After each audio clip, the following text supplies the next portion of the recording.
You know what I hate? What? I hate when people try to research me and average marriage me to death.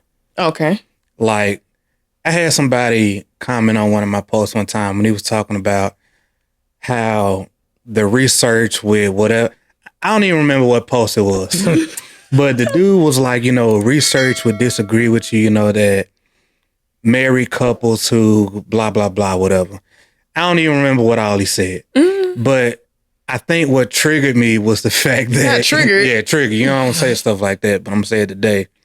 What bothered me is the fact that people will be so quick to say that, the average marriage falls apart or ends up in divorce because they drift apart or because they struggle to talk about finances or communication is a problem and all of this crap or whatever. Right. And it always bothers me because I'm like, bruh, believe it or not, there are some above average marriages out there. Come on. And I happen to be in one of them. Ooh. So the average problems ain't my own. The average problems that y'all might be dealing with or that you might be experiencing, I don't relate. Come on. And my problem is the fact that why in the world do people find it so okay to overly concern themselves with what the average marriage deals with when you should be aiming to be above average in your marriage anyway? Why would you want to settle for average inside of your own marriage when you're literally looking to spend your life with somebody and this is the only life that you got? Right. And you should be looking, because I know for a fact people have above average aspirations and the other stuff in their life that they aim to do, be it their jobs, their career, business, health and fit, whatever your thing is. You have some above average expectations and something else in your life. Right. But if you're going to have it in anything else, especially if you're married, you should have a ridiculously ambitious thought process when it comes to making sure that you do whatever you can to make sure that your marriage is anything but average. Okay, if the average couple struggles with communication, what can you do to make sure that you go above the standard when it comes to communicating? If it's finance, go above the standard. Right. If it's your health and fitness or whatever, go above whatever the average is. Right. Like, it's okay to do that. Yeah. For somebody that you're about to spend your life with. Yeah. Why settle for average? Yeah. That is stupid. So when bruh commented that, actually commented and messaged. Oh. Ridiculous. I don't relate, my bruh. Like, I don't relate. I don't care what the research says because I ain't a part of the study. Right. Because what you end up finding out is that anytime somebody tries to average me or research me to death, I already understand that the research is going to be a reflection of the largest amount of people who are the lowest performers in that area. So if you research 100 married couples, I promise you the majority is going to be the lowest performers in that area. I'm not a low performer in my marriage, boss. Come on. I can't relate. We can't relate in our marriage. So yes, it makes sense that the average amount of anything in that area is the worst statistic because it's literally the lowest performers. I think my boy Napoleon Hill said that people's problem is the fact that 98% of people don't think. They're not intentional. Right. I'm hyper intentional in my marriage. Right. Which already puts us in the 2%. Which is why I can't relate with the 98%. Right. Because we not aiming for average. Come on. So don't research me to death, bro. I don't care nothing about that. They said I wasn't a part of the study. Don't put me in there. Yeah, I don't relate to them cats. We don't relate to the lowest performers. Oh, that's so good. That's so true. And like, I would never understand that. Well, the average blah, blah, the average whatever does this. So it's like it gives people a reason to not try. Well, if the average this happens, well, I'm not even going to get married. Right. Or I'm not even going to get fit. Or I'm not going to start a business because the average person or the average whatever fails. And it's like, you're really comfortable enough to put yourself in a bucket with failures? Literally. Why is that? Why? I'm like, why is that? Why is that your first thought? Like, well, if the average whatever fails, whatever, why are you so okay with saying, well, I guess I'll be a part of that average? You can try harder. Literally. You can put some actual effort. You can choose the right person who's willing to work with you. Like, you can actually get fit. Like, there's so many. You can't be above average. And it looks like you really ain't got to try that damn hard. I mean, you really ain't got to try that hard to be above average. And the thing about it is, everybody, I would assume, most people have at least one area in their life to where they are, or at least aim to be above average. Mm-hmm. At least one. Mm-hmm. Because the same people that'll be sitting over here spitting out that the average marriage or most marriages, that all of that bull crap. If you wouldn't say that to somebody who wanted to start a business. Mm. You wouldn't say that to them. Mm. You would not tell them and sit over there be trying to statistic them to death about how the majority of businesses that are started fail. Mm.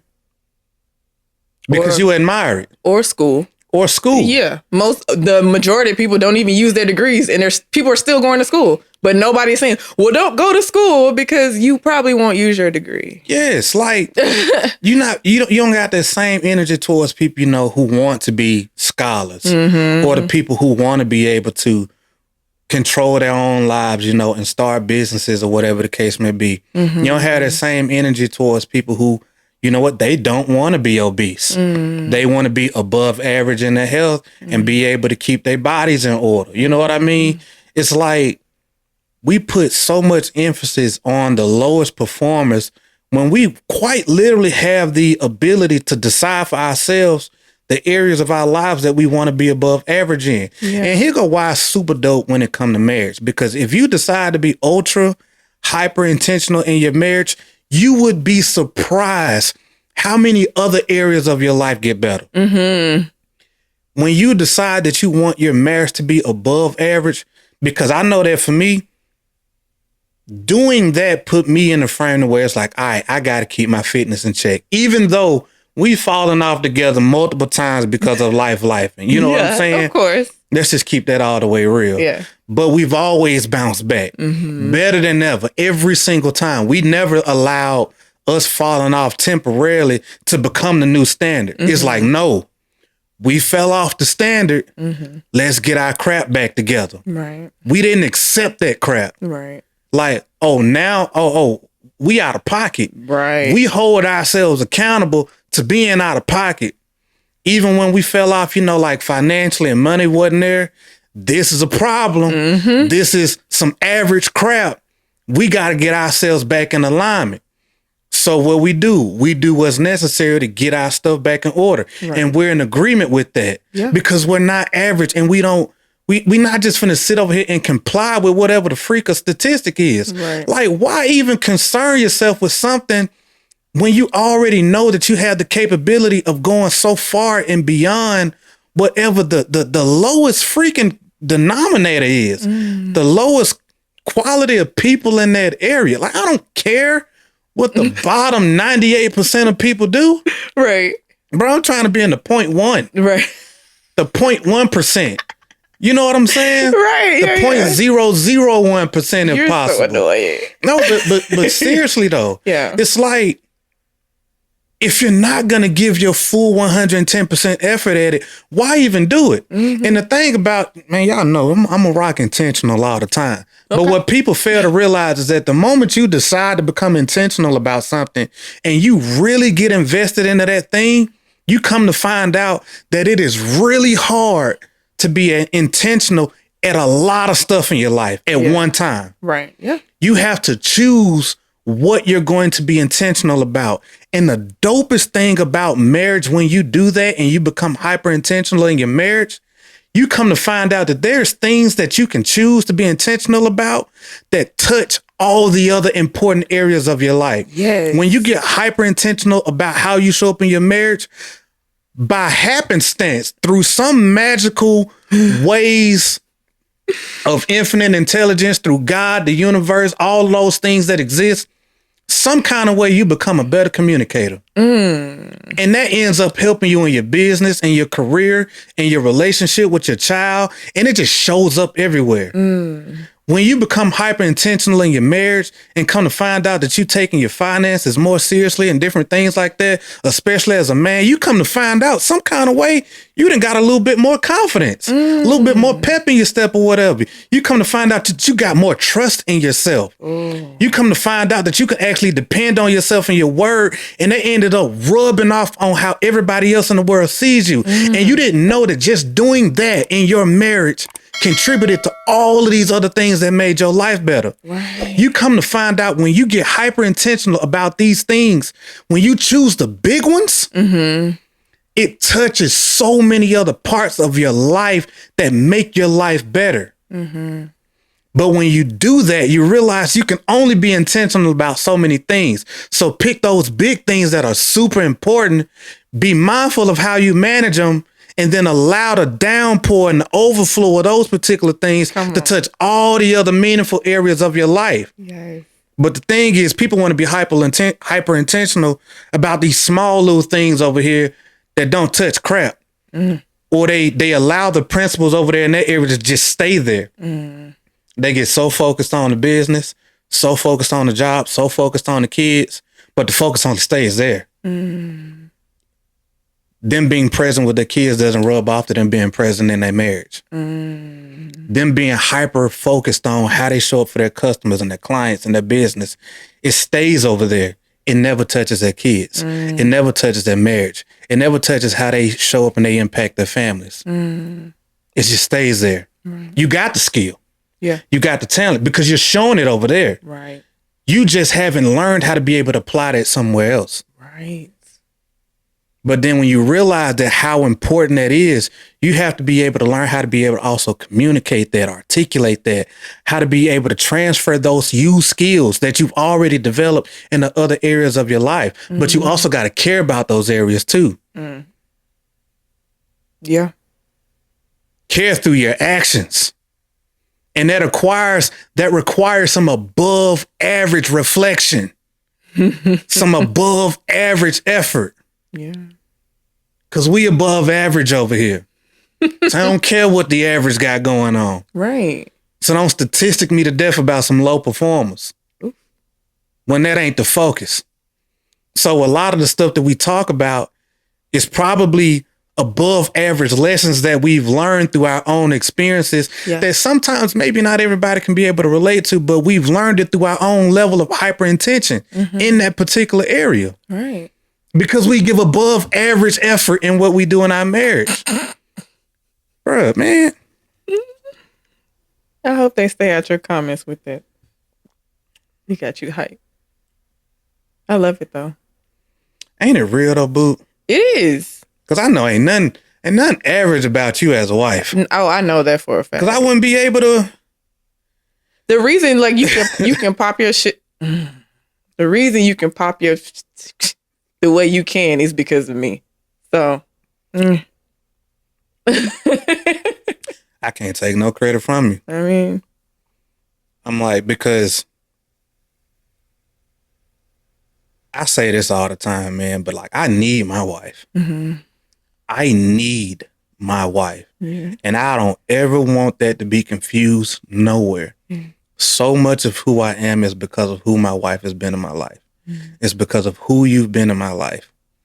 You have given me everything that I need to have the desire and the drive and all of that stuff developed in me to want to be able to become more, to do more, to be more intentional, to give a little bit more effort, to show up better for myself and in the world and all of that stuff. Like you contributed to a lot of that.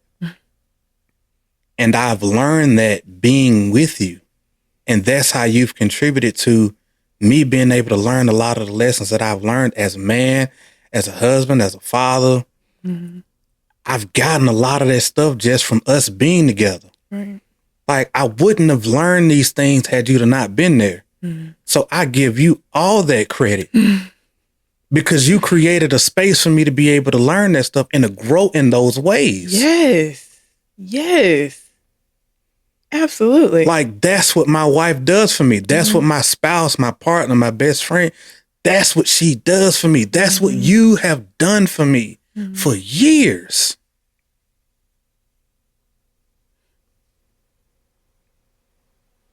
And that's some above average shit. It is. Just call it for what it is. Like, that's what happens when you truly show up for somebody. Like, you've allowed me to be able to discover the better parts of who I am. Shoot. Through trial and error. Yeah, through trial and error. Yeah. Through effort. Then that's okay. Yeah, to the pickups, the fall off, all of that stuff. Absolutely. The journey of what life is, what marriage is. Why do you think so many people get overly concerned with everybody else's opinion, especially like the average this and what most men want and what most women want and all of this other crap? Why is it that people get so hyper concerned with that crap when they fail to realize, like, it's not about most men. It's about you, bruh. Yeah. It's not about most women. It's about you. I think even in that's a big part of the problem is, like, a lot of people are not self-aware that when they're looking for this information, they're looking for someone to blame. And they're not willing to take accountability for what they lack or what they've done in past relationships, their past failures. Like, okay, well, what did I do to contribute to this? And that's a hard thing to do. You know what I'm saying? So it's easier to look for the statistics or say, well, most women do this, so that's why I ain't trying to do this. Or most men do that, and that's why I ain't trying to do this. Because it's easier to blame and not say, well, maybe I need to fix something about myself. And then to add to that is a lot of people fail to realize, man, that they can spend so much time looking for certain things. Like, I want a person who's this. I want a man who's a boss, or a dude who wants a wife who's traditional, or whatever your preferences are, right? But they never take the time to step back and say, like, hey, I want a person who displays a certain type of character, or who will allow me to be able to develop my character in such a way, or hold me accountable, or help me to be able to develop XYZ inside of myself. Somebody who's in alignment with where I'm growing, or who I ultimately want to become, who can be able to help me get to where I'm trying to grow, and I be able to help them get to where they're trying to grow to where we can be shared assets in each other's lives. Because people can tend to prioritize the wrong crap. And that allows you to end up making bad decisions. Yeah. And it can put you in a position to where you're so overly focused on your own needs to where you don't even learn how to care for the needs of the person that you're with. Right. And the reason you're not getting the best of them is because you're so focused on them only giving you what you want, rather than you also giving them what they need, so that way they can be better equipped to give you what you need. It's a mutual exchange going back and forth. Right. And then what happens is when you do that long enough, this miraculous thing happens to where somehow you just only care about making sure that you're the best possible spouse for the one that you're with. And then some miraculous way, they get to this point to where they just want to be the best possible spouse for you. In some miraculous way, in doing that, y'all become so good to each other and making sure that each other's needs and desires and wants and all of this stuff is met, to where you both end up some kind of way becoming so much better individually together. Yeah. It's like magic. You can't even explain it. It's like you become so selfless, but also in realizing that in your selflessness for your spouse, that requires a lot of self-work and selfishness. You learning how to take care of yourself for the other person, for yourself, because you taking care of you also benefits them. Yes. And people will forget that. Sometimes to take care of your spouse, it means you taking care of you. Yes. It's just keeping them as a priority in your mind as well. That this growth isn't just for me. It's for me to benefit them also. Yes. And people forget that because it's just about what can I get from you? What are you gonna give me? What money you got? What's your status like? Is you gonna take care of the house and the kids like this or whatever? Just look all of the crowd. Yeah. Not realizing, man, that you can serve your way in a marriage to a place to where there's so much giving and receiving going back from both ends. You don't even know where you at in the process. Like you just lose track. Like you don't keep score anymore. Yes. It's just, I'm just trying to be the best husband possible. My wife, she's just trying to be the best wife possible. Yeah. And we just doing what we know to do in doing that. Yes. Working on ourselves, working on our marriage, making sure that we stay on the same page together, being above average in everything that we do individually and together, so that way we can keep thriving in our marriage, serving one another, loving one another, and growing through life together and doing what's necessary to take care of us and our marriage and our household. And be great role models for our child. Literally. So even her little eyes, her little self, she holds us to a certain standard. Because she needs to see us be above average. So when she getting stuff and it say, well, the average, blah, blah, blah. Can't relate. I'm trying to tell you, like, listen, you ain't gonna be able to woo my baby girl just saying she's beautiful. She know that already. Listen. She already know that. She done already been to the steakhouses. She done already been around the country, more than a few times. You know what I'm saying? Mm-hmm. Like, no, boss, she gonna want to know what your character like. Mm-hmm. The stuff you can't quantify through your materials and all of this other crap. Mm-hmm. Like, we want to look at the above average things. We want to be able to see the stuff that you can't hide. Mm-hmm. And that's what mess people up too. Uh-oh. Speak on it. They don't spend enough time actually getting to know a person through their actions and to really be able to see themselves. And here go what really messes them up, because they'll see one thing and deem it a red flag or whatever. Not realize, man, that we all got stuff. Yeah, we're human. We human. Yeah. We all got stuff. Mm-hmm. The thing is how fast can a person self-correct when you identify something? And how much do you mean to that person to where they will take responsibility for that and correct that in themselves to become better for themselves and for you? Because when you find a person that'll do that, you noticed the red flag, right? Brought it to their attention, right. And it was like, wow, this impacted you in that way. I care about you. I will do what's necessary to self-correct, and I will allow you to hold me accountable to that because I care about you. Mm-hmm. And I'll do what's necessary to become this better person because I know that'll make me better for me and for you, and for the life that I see us being able to have together. Rather than what they do today, I saw this thing about him or her, red flag, I'ma just fall back. You don't even know now. You didn't even create a space and an opportunity right now for you to be able to grow through something with somebody, because you're going to need them challenges. Right. Because they introduce the opportunities for the growth to actually happen. Right.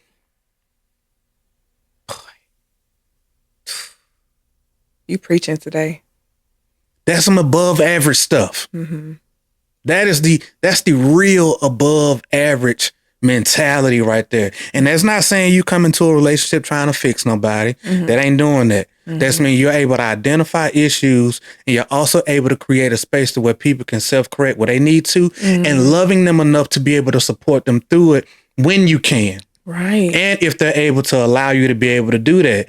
But you ain't there to force it on nobody. Right.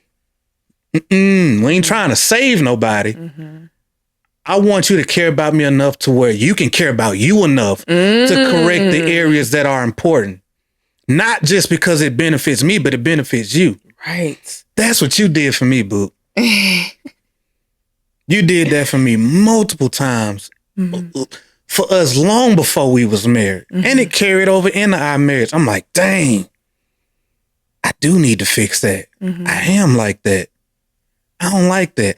I can see me becoming a better man if I get rid of that habit, or if I get rid of that way of thinking or that way of being. That's going to make me better for me. And because my wife helped bring it to my attention, that's going to make me so much better as a man and a husband for her. We both get the benefit from me taking care of this problem over here that she brought to my attention. And I think what's so dope about that is you always know that I have such good intentions towards you. Like, I'm not trying to change you into somebody like for me. No, like, I want you to be the man that you want to be for you. And ultimately, I'm going to win anyway. Like, I'm going to get that version of you, but you need to be happy with you. And there's always little things that even me, I can fix about myself that can make me a better person for me and a better wife for you. But I love that we respect each other enough to know we respect each other. We respect each other enough to listen to each other and to take each other's words and process it and reflect on ourselves about it. Mm-hmm. You know what I'm saying? Because we could easily be dismissive, like, oh, you saying this about me, you don't like me, blah, blah, blah. No, it's not like that. It's like, I love you enough to help you fix you. Yeah. You know what I'm saying? Help you do the work on you. Help you do the work on you for you, and I'll benefit from it regardless. Yeah. And then what's so dope about that is that in us doing that, it's one of those things to where you have to be okay contributing to a person to where they would benefit from that at such a degree to where it benefits them even beyond you. Yes, absolutely. It's like, yes, I'm going to do this work on me. Like, even apart from my wife, this still makes me better. But I want to have those type of contributions. Yeah, that's it. I want to have those type of contributions to who my wife is. Yeah. Like, I want her to be able to grow and to become better and to feel good about who she is apart from me and especially with me. Yes. And that takes some real effort. That takes some above average effort. Above average. You know what I'm trying to tell you? Period.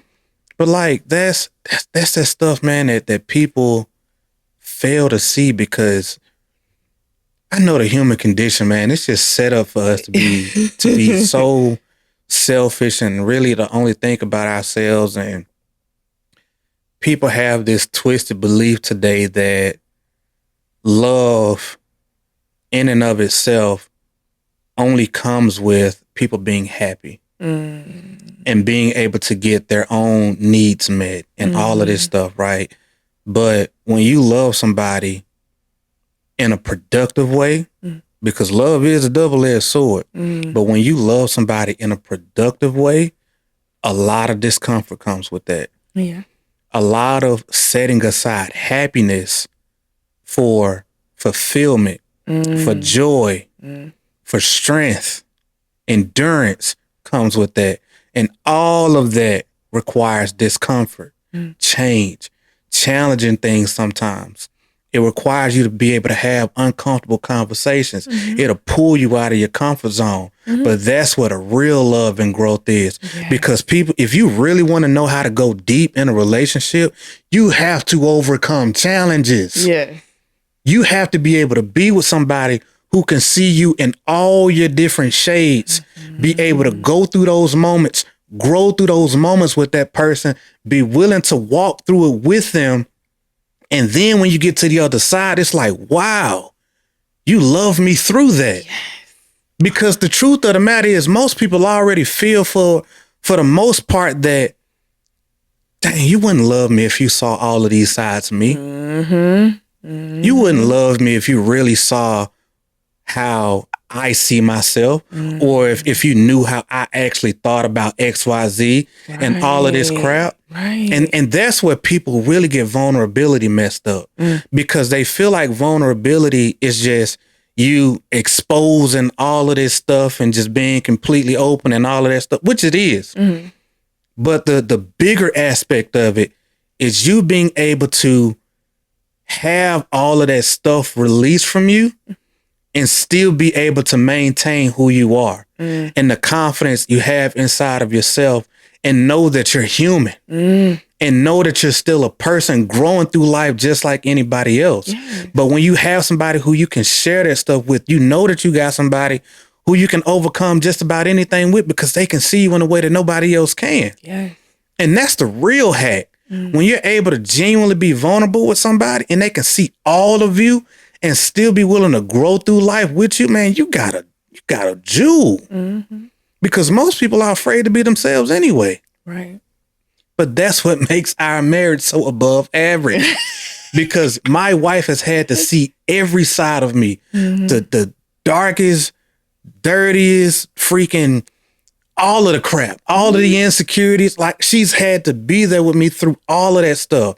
And I've had to be there with her. I had to be there with you through all of that crap. And we've loved each other through the process. And in doing so, it's created the depth. Yes. Because what that told me is that I don't want to do this again. I'm not going through this level of challenge and struggle and having to get to know somebody and exposing myself like that. Like, I'm not finna do all of that crap a second time. And I'm definitely not about to fumble the one person I had the nerve to do it with.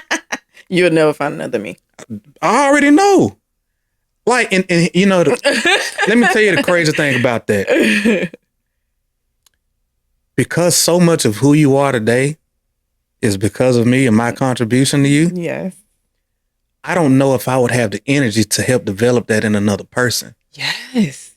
So in all actuality, I could never find another you. Yeah. For real. For real. Because that means I would have to come back with that same level of effort and intentionality and all of that crap to pour into yet another person all over from the beginning. I don't have that energy. Like, I don't want to do all of that. Like, we got 13 years right now of effort. Yes. Of intention and love and sacrifice and compromise and grit and determination and all of this stuff. And all of that makes me smile. Yeah. Like, I don't feel like it ain't pressure. It's not no pressure. Like, even when you talk about like discomfort and challenges and overcoming things, I'm like, hell yeah, we did this shit. Like, I'm like, it like makes me like, you know, poke my chest out with it. I'm like, yes, we've overcome so much together. Like, and it makes me look at you and be like, damn, like, you really about that life about me. And I'm really about that life about you. Yeah. You can't find that nowhere. Like, after all these years and all this work we've put in with each other, like, no, I'm here. We here. Come on, man. But see, that's the thing though. It's like, show me any person that has an inspiring story that doesn't have some challenge in it. You've never been inspired by anything or anyone that didn't come with a challenging story behind it.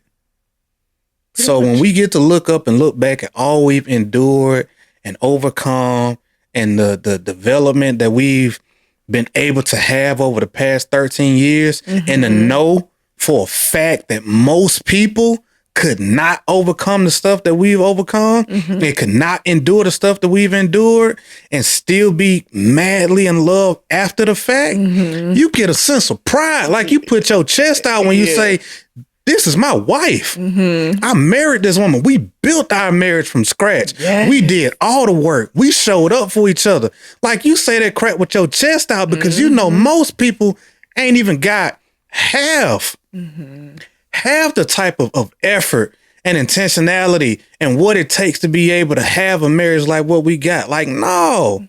That's like when you build a company from zero to XYZ millions of dollars and you know that you done invested everything, the sleepless nights, you done been, you know, on the verge of losing it all and all of this crap, and you still make it through to that point to where you can just sit back and look at what you've built. Like, that's what this is for us. We've endured and we've gotten to a point in our marriage to where we can look up and be like, bro, most people can't do this. And you get a sense of pride in it. Yes. And people, it's the same when you working out, when you in the gym and your body gets cut up and you done put yourself through all of this stress and all of this. You get a sense of pride when you put in that effort and you know that the type of effort you put in, most people can't do. It's the challenge that makes the payoff worth it. It is the challenges, the stress, it's the determination and the grit. It's all of that stuff that makes it worth it. But then when you put in that type of effort, it makes you take that much more care of it because you know what it took to get it. So that means you're going to be that much more careful to make sure that you don't mess it up. That part. That was a great addition. Absolutely. And that's how marriages stay together. Yeah. That's how people reach such peaks and are able to sustain it because they know what it took to get there. And they don't take that lightly.